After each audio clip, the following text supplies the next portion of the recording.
and thank you for tuning in to our presentation. We will try to be brief and allow time for questions to be uploaded at the end.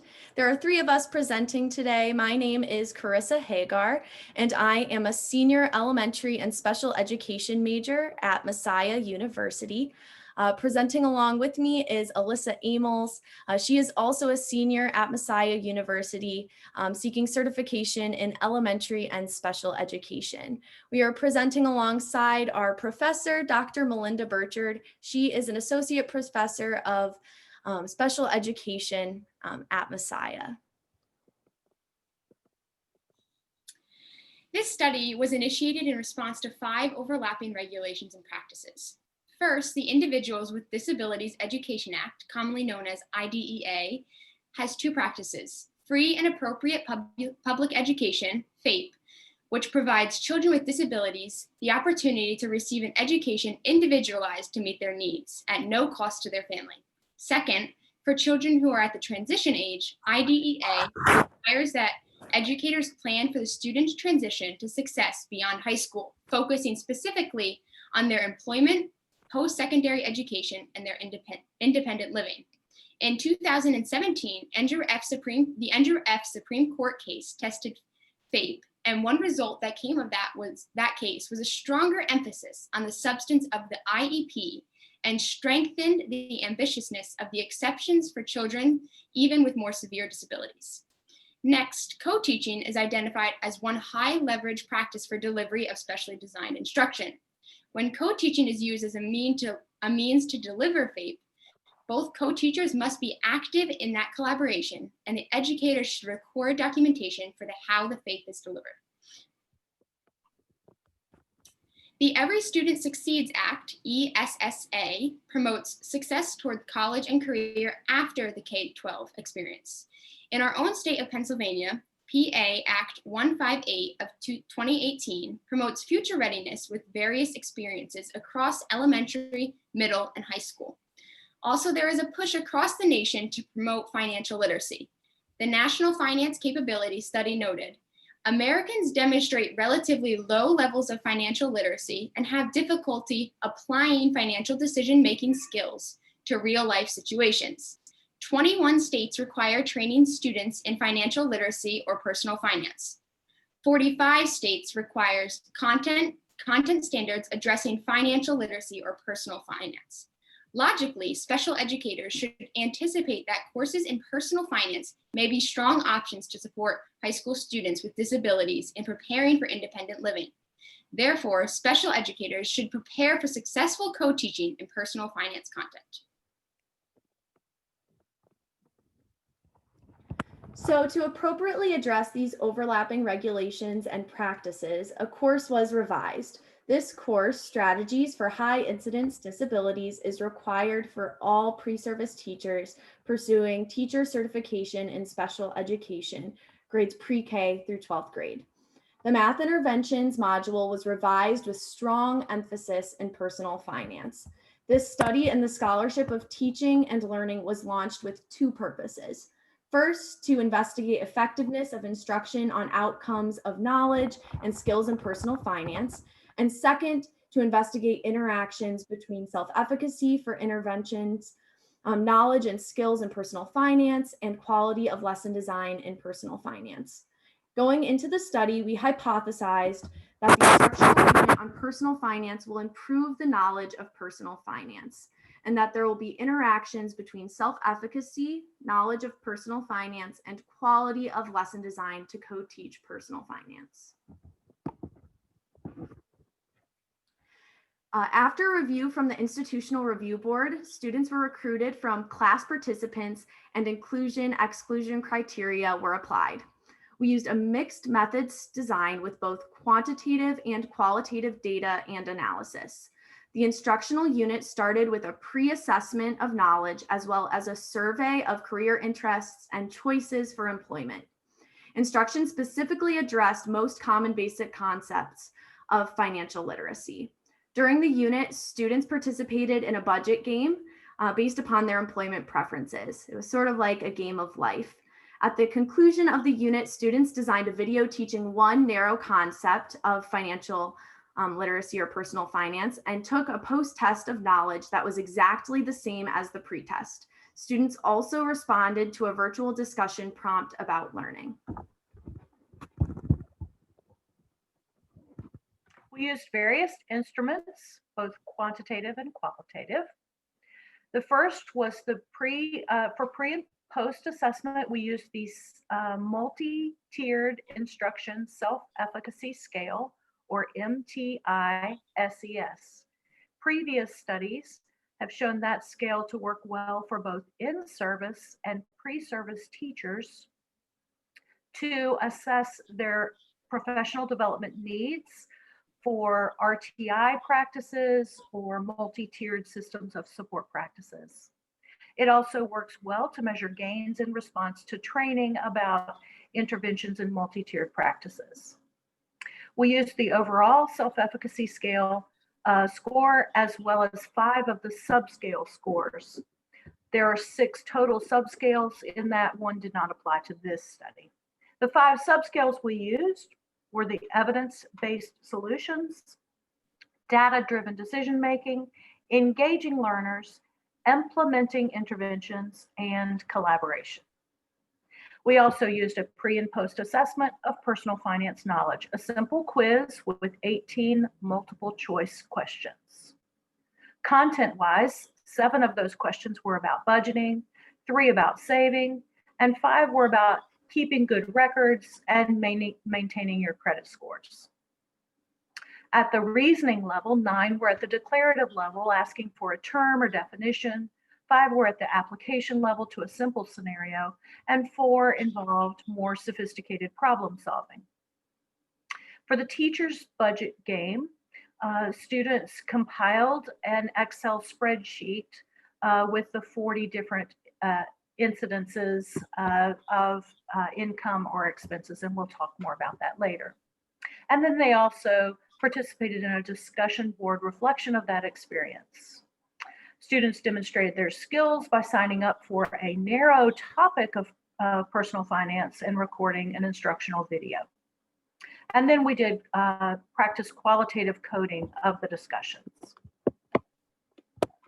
The participants were all aged 18 or older, enrolled in the High Incidence Instructional Strategies course, and they were all enrolled in one of 2 special education majors at our university or in the special education minor.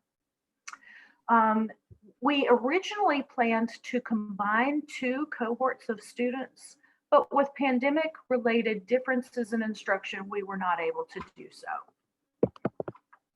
The resulting participants involved 20 total participants in the fall of 2020. All were traditionally aged college students, 2 males and 18 females. 4 were underrepresented race or ethnicity, 2 identified as Black, 1 as Hispanic, and 1 as Native American. All others were white. 3 students had disclosed learning disabilities, counting only those who did provide letters of accommodation from the Office of Academic Accessibility on our campus. Of the students in the majors, 1 had a major in special education, pursuing only that certification, and 17 were pursuing dual certification in special education and in early childhood education. 2 students were enrolled in the minor. Both were pursuing majors towards pre-occupational therapy, and they have both been accepted in occupational therapy master's programs. To accommodate social distancing, there were rotating teams. So in each class session, half met face-to-face while the other half joined in virtually. So this unit of instruction involved both some declarative knowledge as well as some skill building and computing skills.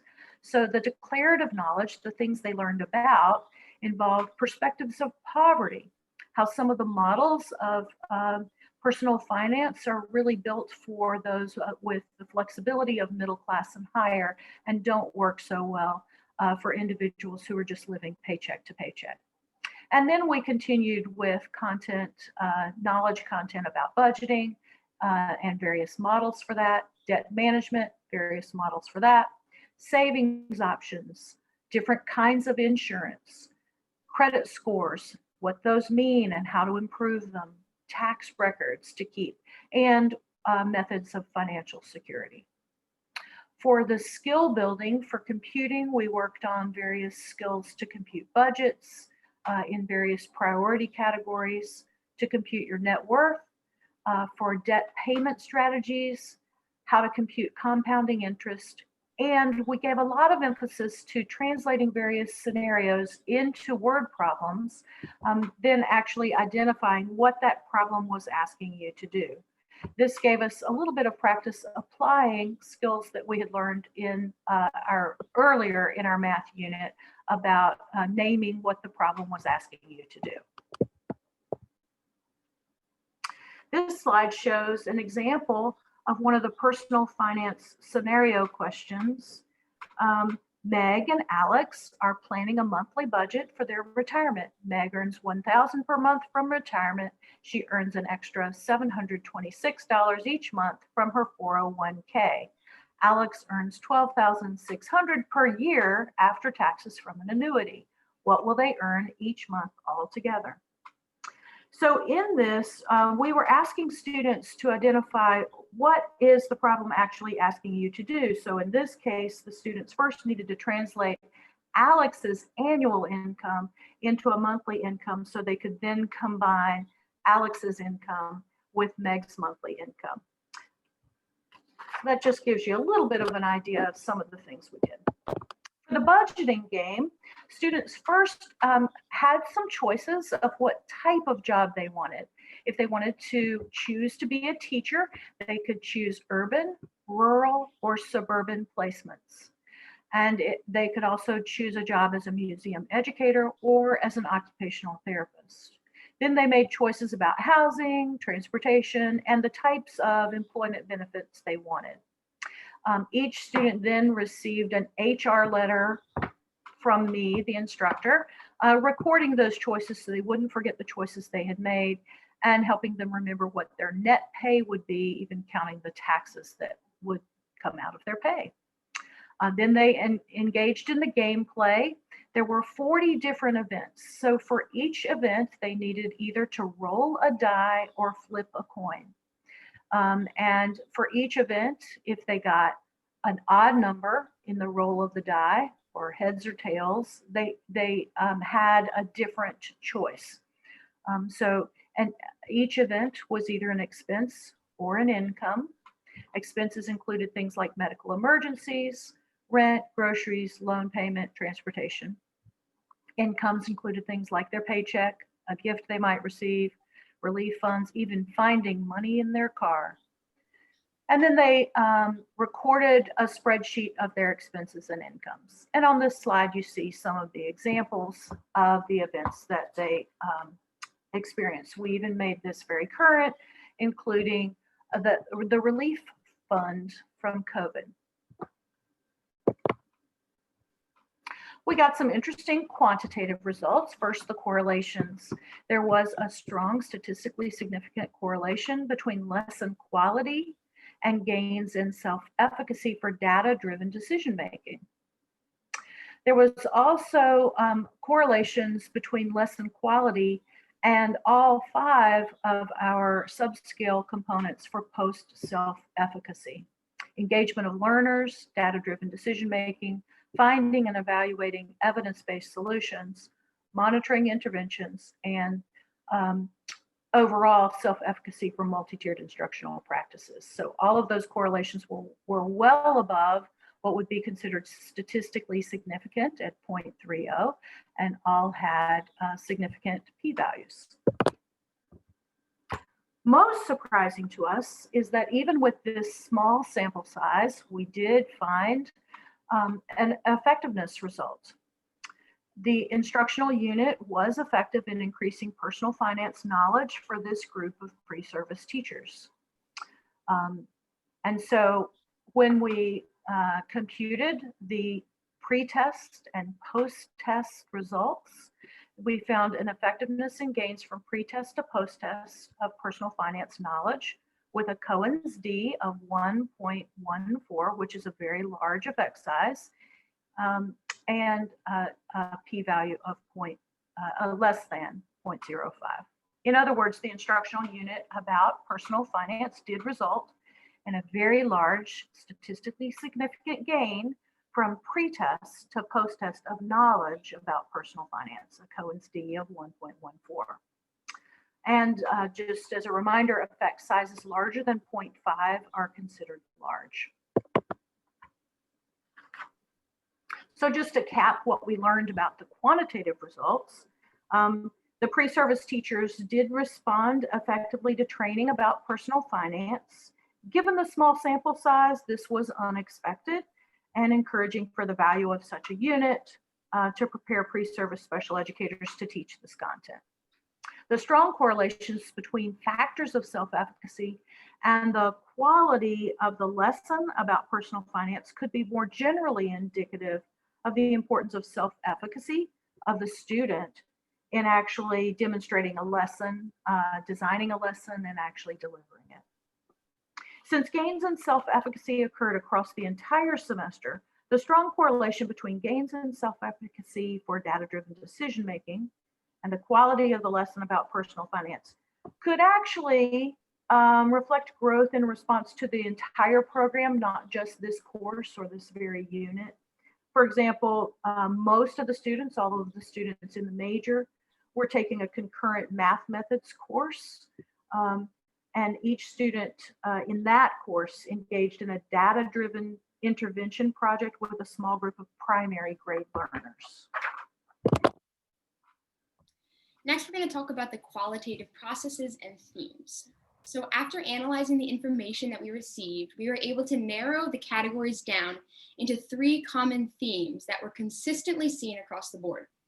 The first is decisions impact finances. This theme simply implies that absolutely any decision one makes in their life can and likely will impact their financial situation. The second theme is needs versus wants. In life, everyone will have to make a decision about whether they need or want a good or service, and many of the participants recognize this during the sessions. Lastly, we saw a theme in planning for the unpredictability of life. Many participants recognize the importance of being financially prepared because of unexpected expenses that will arise. These 3 themes were seen across the board, and several meaningful excerpts were written that confirm their importance. So as Alyssa said, our first set of qualitative results we categorized as decisions impact finances. One student considered how playing the game differently through making different decisions might change their financial outcome. Another shared that they learned the value of having a roommate to split the costs of everyday life.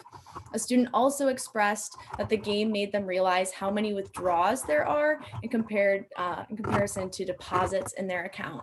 A student also expressed that the game, like a key learning that they got was that budgeting leads to greater financial flexibility when events such as weddings occur. Students were able to connect their learning directly to their upcoming reality as a teacher. It was shared by one student that they were made aware of expenses they had never considered, including a friend's wedding, a baby shower, but also classroom expenses and how they might fundraise to meet those expenses. Needs versus wants were also realized through the simulation. A student shared that it is important to remember that there are things that you may want to buy and there are things that you will need to buy as well. Therefore, it is important to spend wisely. Another pointed out that the reality of needs and wants leads to a choice. Needs are non-negotiable, but wants could be indulged or passed on. The students shared that they noticed that having insurance benefited them in the long haul and prepared them for the unexpected. This leads well into our third and final qualitative result category. Students commonly expressed the importance of planning for the unpredictable when it came to finances. There were many times during the game that I would save money and then something unexpected would happen, a student shared. Another student also expressed this by explaining that literally at the flip of a coin, they would lose their money. The game opens students' eyes to unexpected medical bills that occur in real life. It also emphasized to a student how things can pile up over time, and you always need to have money saved to combat the different changes that life throws at you. Another student explained how the game showed her in a tangible way how you can plan for consistent changes, but also showed how there are aspects to life and spending that are entirely unplanned. It was shared that if you are intentional about saving money, you will have a cushion to fall on when you get in a rough spot or something pops up that you need to pay for. After reading through and analyzing all the responses, we found the students expressed the realization that life can be unpredictable, that some of our finances can be planned, but every decision can impact finances. Through this unit, students were able to gain a vast amount of information that is not only useful to them at their current age, but will also be beneficial for years to come. It proved that this format is a purposeful way to teach vital life information.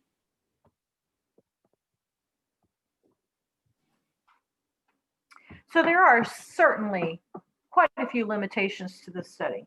We had a very small sample size, and that limits significance of most interpretation results. And this sample size also was only gathered at one university, so that limits broad generalization of our results. We are encouraged, though, that this did show that it made a difference, and so we will continue at this university. So for future study, beyond the pandemic, we'd like to try this study again, possibly combining cohorts that have similar experiences through the unit. We do have approval already to extend the study, so if post-pandemic instruction allows, we'll extend in that way.